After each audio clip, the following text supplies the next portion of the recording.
In the rolling fields of Cedar Hollow, there lived a man named Henry. He wasn't the kind of man you'd notice right away. There was nothing flashy about him. He wore simple clothes, drove an old pickup truck, and lived in a modest farmhouse on the edge of town. Henry's land was small, just enough to grow vegetables and raise a few chickens, but it had everything he needed to live a comfortable life. The people in Cedar Hollow had always admired Henry, though they couldn't quite explain why. He wasn't the wealthiest farmer, nor did he have the largest farm. But there was something about him that made people gravitate toward him. His smile, his calm presence, and the way he always had time to sit and talk with anyone who needed a friend. One summer, a young man named Charlie moved to town. He had big dreams of starting his own business and making a name for himself. Charlie came from the city, where success was measured by how much money you made, how big your house was, and the car you drove. He had been taught that wealth equaled happiness, and now that he had moved to the country, he planned to bring his business-minded hustle to Cedar Hollow.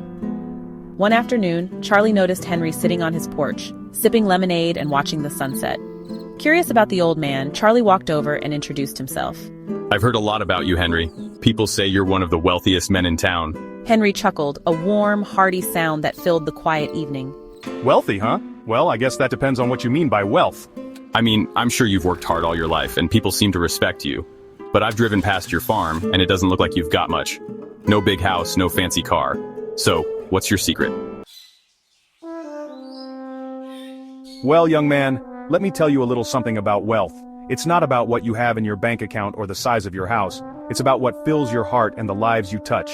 Charlie raised an eyebrow, still unsure of where Henry was going with this. You see, I may not have millions in the bank, but I've got something far more valuable. I've got friends, real friends, who would be there for me no matter what. I've got a family that loves me and a community that looks out for each other. When my crops didn't grow one season, my neighbors pitched in to help me get by. When someone's down on their luck, we rally around them.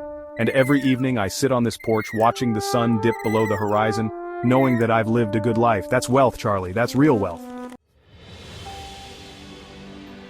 Charlie was quiet for a moment, reflecting on what Henry had said. He had always equated success with material wealth, with the idea that you had to have more to be worth more. But as he listened to Henry speak, he realized that the older man was right. There was something richer, deeper, in the way Henry lived. A wealth that wasn't measured in dollars, but in relationships, experiences, and contentment. As the days went by, Charlie began spending more time with Henry, helping him around the farm and soaking up the wisdom that seemed to pour from the man's soul. He started to see the richness in the simple things. The morning sun shining on the dew-covered grass, the laughter shared with a neighbor, the peace that came from knowing you had enough. It wasn't long before Charlie's perspective on life began to shift. He stopped worrying so much about making it big and started focusing on making meaningful connections. He realized that the richest people weren't those with overflowing bank accounts, but those who were rich in love, kindness, and community.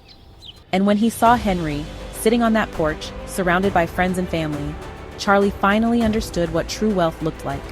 The moral of this story is, true wealth is not measured by what's in your bank account, but by what fills your heart. The richest people on the planet aren't always the ones with the most money. They are the ones who have meaningful relationships, deep connections, and a sense of peace and contentment in their lives. Material possessions come and go, but the love, friendship, and support of those around you are what truly make you rich. In the end, it's not about how much you have, but how much you give, how much you love, and how much you appreciate the simple joys of life.